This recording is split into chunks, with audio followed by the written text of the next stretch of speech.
Let us begin today's class. Last class we have studied about what is meant by zero of a polynomial. How can we check whether the given value is a zero or not? What did we do? Yesterday we did substituting the given value instead of x.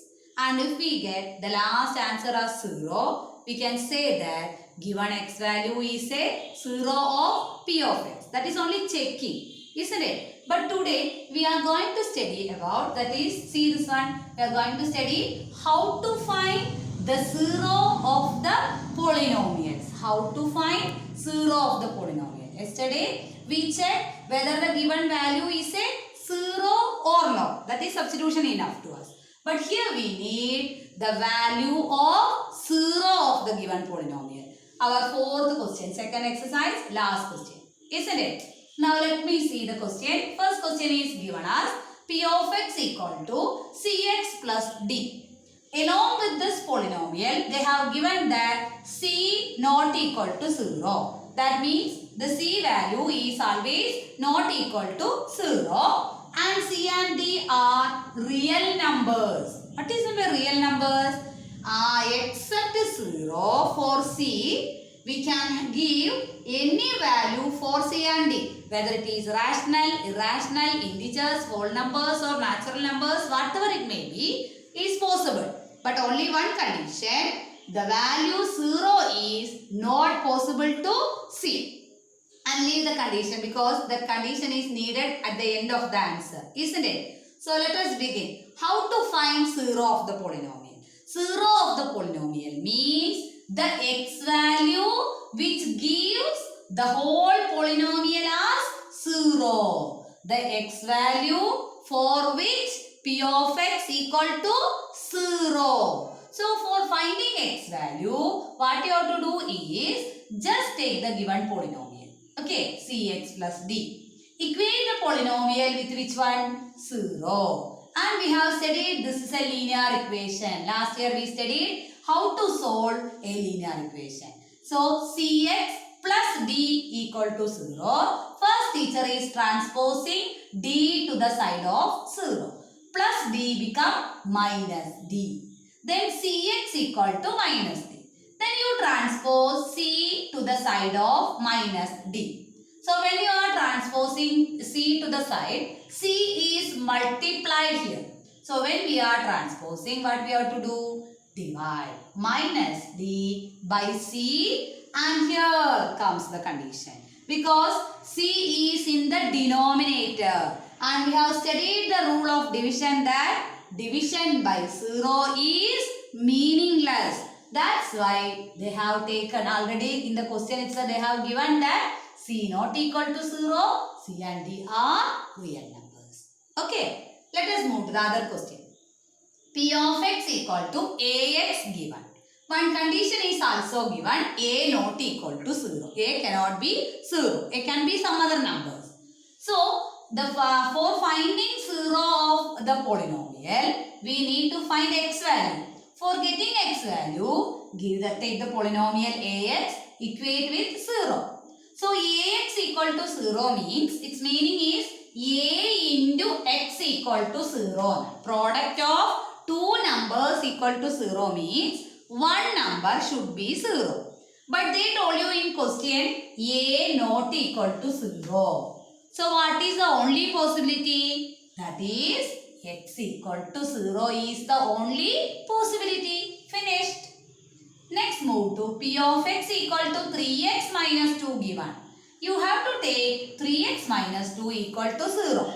Same as this question. First transpose negative 2. Negative 2 become positive 2. Then you transpose 3 to this side. C comes in the place of denominator. 2 by 3. Okay. Let us move to next topic.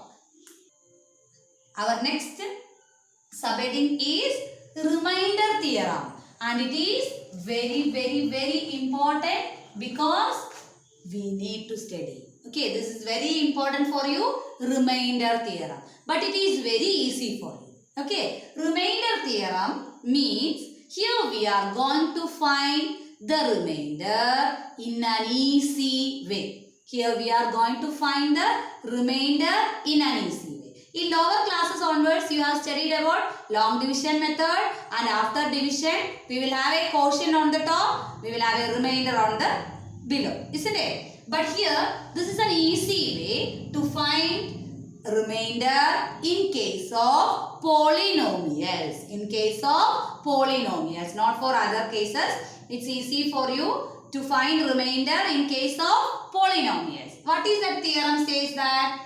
P of x is a polynomial in variable x. And if you divide P of x by x plus a. See the divisor format. By heart this in your mind. P of x divided by x plus a. Then we can write remainder r is equal to P of minus a. What is P of minus a? Instead of x, what we have to substitute? Minus a we have to substitute. That is called P of minus a, value of the polynomial. Isn't it? Similarly, the theorem states that if P of x is a polynomial and if we divide P of x by x minus a, then remainder equal to P of positive a. Here it is minus a. It's a small mistake happened from my side.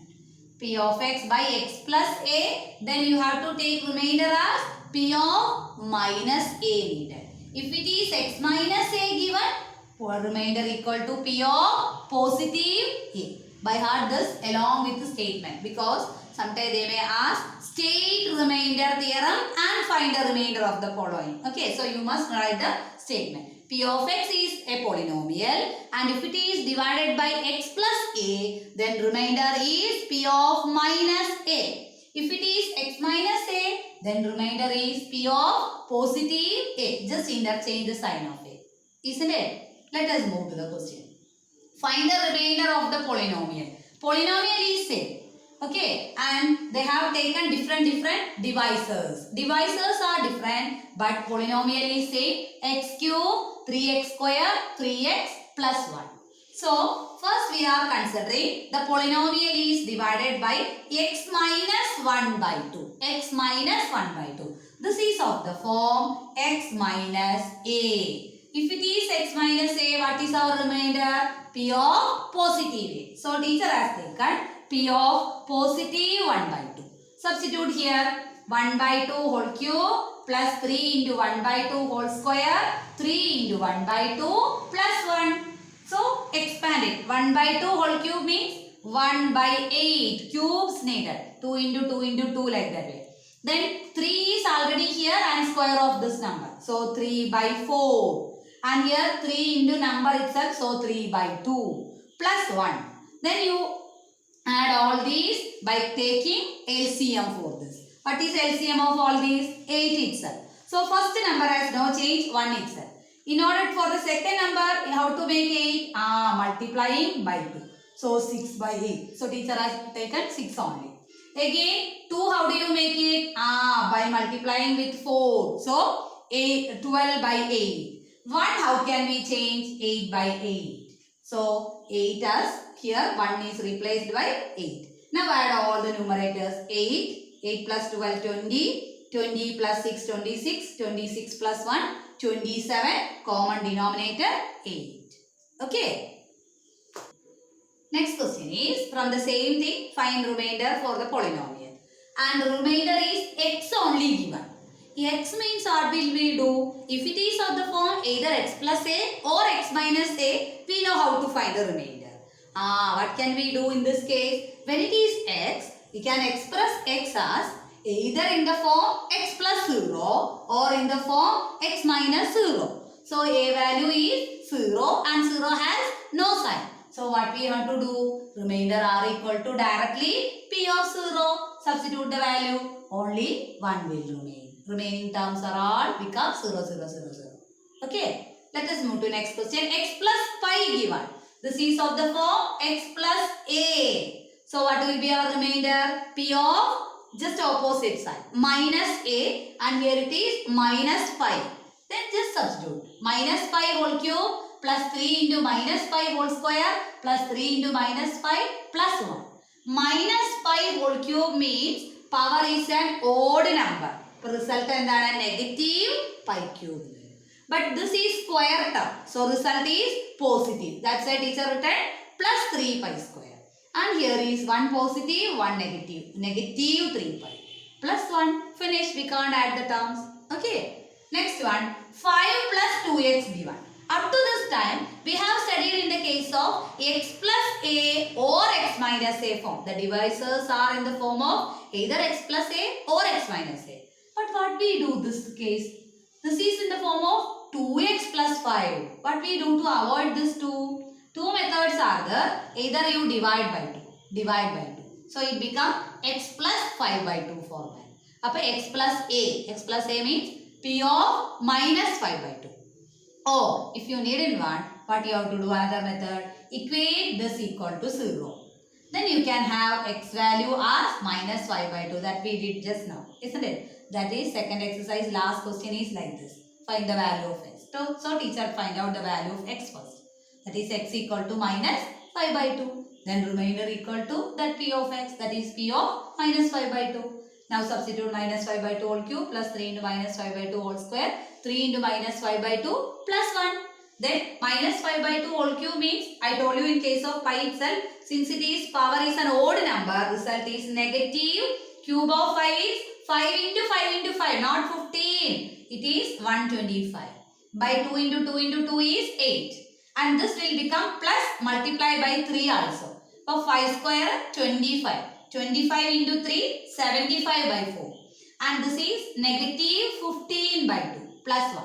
Same as previous question. What you have to do? Take LCM for all these. So we have here comes into 2 into 2.